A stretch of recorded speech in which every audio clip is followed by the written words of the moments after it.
we are going to be reading Chapter 9 in Esperanza Rising, titled Las Ciruelas, which is plums. As they walked to the bus stop, Isabel recited a list of concerns to Esperanza, sounding exactly as Josefina and Mama had sounded earlier that morning. Put Pepe down for a nap first, and when he falls asleep, put Lupe down. Otherwise, they will play and never go to sleep. And Lupe will not eat bananas. I know, said Esperanza, repositioning Pepe on her hip. Isabel handed her Lupe and climbed the steps of the yellow bus. She found a seat and waved from the window. Esperanza wondered who was more worried, she or Isabel. Esperanza struggled to carry both babies back to the cabin. Thank goodness Isabel had already helped her feed and dress them.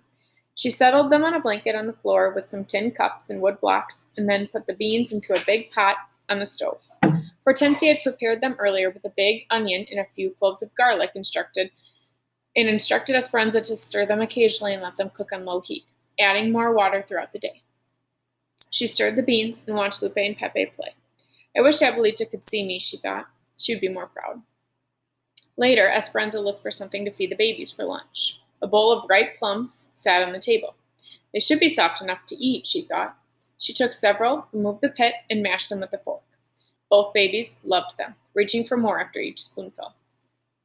Esperanza mashed another 3 plums, and they gobbled every bite. She let them have their fill until they started fussing and reaching for their bottles of milk. Enough of lunch, said Esperanza, cleaning their faces and gratefully thinking that it would be soon nap time. She slowly changed their wet diapers, remembering all of Josefina and Isabel's instructions. She put Pepe down first with his bottle, as directed, and when he fell asleep, she put Lupe down next to him. Esperanza lay down too, wondering why she was so tired, and she dozed. She woke up to Lupe's whimpering and an atrocious smell. Brown liquid leaked from her diaper. Esperanza picked her up and carried her out of the room so she wouldn't wake Pepe. She changed her into a dry diaper and rolled the soiled one into a ball and put it by the door until she could take it to the toilets. When she put Lupe back down, Pepe was sitting up in bed in the same condition. She repeated the diaper changing with both babies clean. She left them in the bed and dashed to the toilets to rinse the diapers. Then she ran back to the cabin. A different smell greeted her, the beans. She had forgotten to add more water. When she checked the pot, they appeared to be scorched only on the bottom, so she poured in water and stirred them. The babies cried and never went back to sleep. Both dirtied their diapers again. The wadded pile by the door grew. They must be ill, worried Esperanza. Did they have the flu, or was it something they ate? No one else had been sick recently. What had they eaten today? Only their milk and the plums. The plums, she groaned. They must have been too hard on their stomachs. What did Hortensia give her when she was a child and was sick? She tried to remember. Rice water. But how did she make it? Esperanza put a pot on the stove and added a cup of rice. She wasn't sure how much water to add, but she remembered that when rice didn't come out soft, Hortensia always said it needed more water. She added plenty and boiled the rice. Then she poured off the water and let it cool. She sat on the floor with the babies and fed them teaspoons of rice water all afternoon, counting the minutes until Isabel walked through the door. What happened? Said Isabel when she arrived and saw the pile of diapers by the door. They were sick from the plums, said Esperanza, nodding toward the plate still on the table where she had mashed them. Oh, Esperanza, they're too young for raw plums. Everyone knows that plums must be cooked for babies, said Isabel. Well, I'm not everyone, yelled Esperanza. She dropped her head and put her hands over her face. Pepe crawled into her lap, making happy, gurgling noises. She looked at Isabel, already sorry for screaming at her. I didn't mean to yell. It was a long day. I gave them some rice water, and they seem to be fine now. Sounding surprised, Isabel said, That's exactly the right thing to do. Esperanza nodded and let out a long sigh of relief. That night, no one mentioned the number of rinsed and wrung diapers in the wash tub outside the door, or the beans that were obviously burnt, or the pan of rice in the sink, and no one questioned Esperanza when she said that she was exhausted and wanted to go to bed early. The grapes had to be finished before the first fall rains and had to be picked rapido, quickly. So now there were no Saturdays or Sundays in the week, just work days. The temperature was still over 90 each day, so as soon as Isabel's bus left for school, Esperanza took the babies back to the cabin. She fixed their bottles of milk and let them play while she made the beds. Then she followed Hortensia's instructions for starting dinner before turning to the laundry. She was amazed at the hot, dry air. Often, by the time she had filled the clothesline that were strung between the trees, she had only minutes to rest before the valley sun dried the clothes crisp and they were ready to fold. Irene and Melina came over after lunch, and Esperanza spread a blanket in the shade. Esperanza liked Melina's company. In some ways, she was a young girl, sometimes playing with Isabel or Sylvia, or telling Esperanza gossip as if they were school friends. In other ways, she was grown up, with a nursing baby and a husband, and preferring to crochet with the older women in the evenings. "Do you crochet?" asked Melina. "I know a little, but only a few stitches," said Esperanza, remembering Abuelita's blanket of zigzag rows she had been too preoccupied to unpack. Melina laid her sleeping baby girl on the blanket and picked up her needlework. Irene cut apart a 50-pound flour sack that was printed with tiny flowers to use as fabric for dresses. Esperanza tickled Pepe and Lupe, and they laughed. "They adore you," said Melina. "They cried yesterday when I watched them for a few minutes, and it took you to sweep the platform." It was true. Both babies smiled when Esperanza walked into the room, always reaching for her, especially Pepe. Lupe was good-natured and less demanding, but Esperanza learned to watch her closely, as she often tried to wander away. If she turned her back for a minute, Esperanza found herself frantically searching for Lupe. Esperanza rubbed Lupe's and Pepe's backs, hoping they would go to sleep soon, but they were restless, wouldn't even settle, though they had their bottles. The afternoon sky looked peculiar, tinged with yellow, and there was so much static in the air that the baby's soft hair stuck out. "Today's the day of the strike," said Melina. "I heard they were going to walk out this morning." "Everyone was talking about it last night at the table," said Esperanza. "Alfonso said he's glad that everyone from our camp agreed to continue working. He is proud that we won't strike." Irene continued working on the flour sack and shaking her head.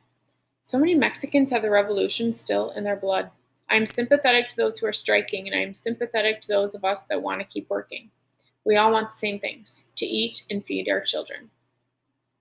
Esperanza nodded. She had decided that if they and Mama were to get Abuelita here, they could not afford to strike. Not now. Not when they so desperately needed money and a roof over their heads. She worried about what many people were saying. If they didn't work, the people from Oklahoma would happily take their jobs. Then what would they do? A sudden blast of hot wind took the flour sack from Irene's hand and carried it to the fields. The babies sat up, frightened. Another hot blast hit them, but kept on. When the edges of the blanket blew up, Lupe reached for Esperanza, whining. Irene stood up and pointed to the east. The sky was darkening with amber clouds, and several brown tumbleweeds bounced toward them. A royal of brown loomed over the mountains. "Una tormenta de polvo, dust storm," said Irene. "Hurry." They picked up the babies and ran inside. Irene closed the door and began shutting the windows. "What's happening?" asked Esperanza. "A dust storm, like nothing you've seen before," said Melina. "They're awful." "What about Mama and Hortensia and the others, Alfonso and Miguel? They're in the fields." "They will send trucks for them," said Irene. Esperanza looked out the window. Thousands of acres of tilled soil were becoming food for La Tormenta, and the sky was turning into a brown, swirling fog. Already she could not see the trees just a few yards away. Then the sound began, softly at first, like a gentle rain, then harder as the wind blasted the tiny grains of sand against the windows of the metal roofs. The dirt showered against the cabin, pitting everything in its path. "Get away from the window," warned Irene. "The dirt and wind can break the glass." The finer dust seeped inside, and they tried to seal the door by stuffing rags under it. Esperanza couldn't stop thinking about the others. Isabel was at school. The teachers would take care of her. But Mama, Hortensia, and Josefina were in the open shed. She hoped the trucks would bring them soon. In the fields. She could only imagine. Alfonso and Juan and Miguel? Could they breathe? Irene, Melina, and Esperanza sat on the mattress in the front room trying to calm the babies. There was no relief from the heat in the closed room, and soon the air was hazy. Irene dampened some towels so they could wipe the babies and their own faces. When they talked to one another, they tasted the earth. "How long does it last?" asked Esperanza. "Sometimes hours," said Irene. "The wind will stop first, and then the dust." Esperanza heard a meowing from the door. She ran to it and, pushing hard against the wind, opened it a crack. Isabel's kitten, Chiquita, darted in. There was no trace of her orange fur. The cat was powdered brown. The babies finally fell asleep, drowsy from the heavy air. Irene was right. The wind stopped, but the dust still swirled as if propelled by its own powder. Irene and Melina left with Melina's baby, covered beneath a blanket, and rushed to their cabin. Esperanza waited, nervously pacing the room and worrying about the others. The school bus came first. Isabel burst into the cabin crying, "Mi gata, Chiquita!" Esperanza hugged her. "She's fine, but very dirty and hiding under the bed. Are you all right?" "Yes," said Isabel. We got to sit in the cafeteria all afternoon and play games with erasers on our heads. But I was worried about Chiquita. The door opened again, and Mama walked into the cabin, her skin covered with an eerie brown chalkiness and her hair dusted, like the cat's fur. Oh, Mama. I'm fine, mija, she said, coughing. Hortensia and Josefina followed, and Isabel put her hands on her cheeks in a worried surprise. You look like raccoons, she said. All of their faces had circles of pink around their eyes where they had squinted against the dust.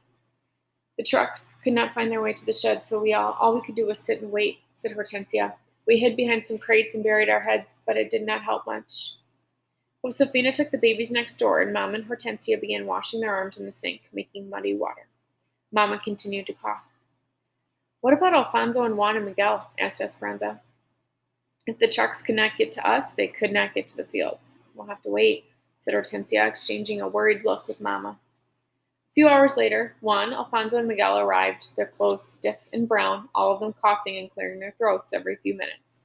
Their faces were so encrusted with dry dirt that they reminded Esperanza of cracked pottery. They took turns rinsing in the sink, the pile of brown clothes growing in the basket. When Esperanza looked outside, she could almost see the trees, but the dust was still pretty thick in the air.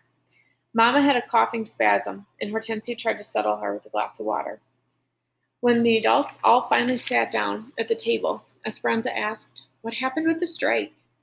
"There was no strike," said Alfonso. "We heard that they were all ready, and that there were hundreds of them. They had their signs, but the storm hit. The cotton is next to the ground, and the fields are now buried in dirt and cannot be picked. Tomorrow they will have no jobs because of an act of God." "What will we do tomorrow?" asked Esperanza. "The grapes are higher off the ground," said Alfonso. "The trunks of the vines are covered with, but the fruit will not be or was not affected. The grapes are ready and cannot wait. So mañana we will go back to work." The next morning, the sky was blue and calm, and the dust had left the air. It had settled on the world, covering everything like a suede blanket. Everyone who lived at the camp shook out the powdery soil, went back to work, and came home again as if nothing had happened. In a week, they finished cutting the grapes. Then, while they finished packing the grapes, they were already talking about preparing for potatoes. The camp routine repeated itself like the regimented rows in the fields. Very little seemed to change, thought Esperanza, except the needs of the earth. And Mama.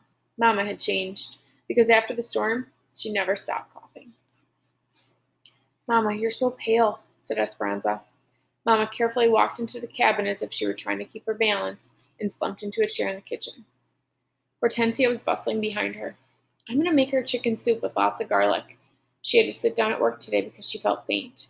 But it's no wonder because she's not eating. Look at her, she's lost weight. She's not been herself since that storm, and that was a month ago. I think she should go to the doctor." "Mama, listen to her," pleaded Esperanza. Mama looked at her weakly. "I'm fine, just tired. I'm not used to the work, and I've told you, doctors are very expensive." "Irene and Melina are coming over after dinner to crochet," said Esperanza. She thought that would cheer Mama. "You sit with them," said Mama. "I'm going to lie down until the soup is ready because I have a headache. Then after dinner, I'll go straight to bed and get a good rest. I'll be fine." She coughed, got up, and slowly walked from the room. Hortensia looked at Esperanza, shaking her head. A few hours later, Esperanza stood over Mama. "Your soup is ready, Mama." But she didn't move. "Mama, dinner," said Esperanza, reaching for her arm and gently shaking her.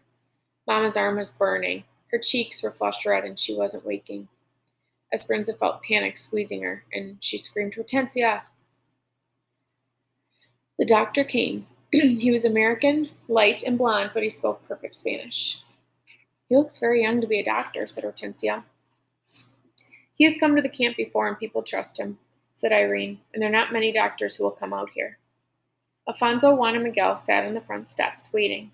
Isabel sat on the mattress, her eyes worried. Esperanza could not sit still. She paced near the bedroom door, trying to hear what was going on inside. When the doctor finally came out, he looked grim. He walked over to the table where all the women sat. Esperanza followed him. The doctor signaled for the men and waited until everyone was inside. "She has valley fever." "What does that mean?" asked Esperanza. "It's a disease of the lungs that's caused by dust spores. Sometimes when people move to this area and aren't used to the air here, the dust spores get into their lungs and cause an infection." "But we were all in the dust storm," said Alfonso. "When you live in this valley, everyone inhales the dust spores at one time or another." Most of the time, the body can overcome the infection. Some people will have no symptoms at all. Some will feel like they have the flu for a few days, and others, for whatever reason, cannot fight the infection and get very sick. How sick? Asked Hortensia. Esperanza sat down.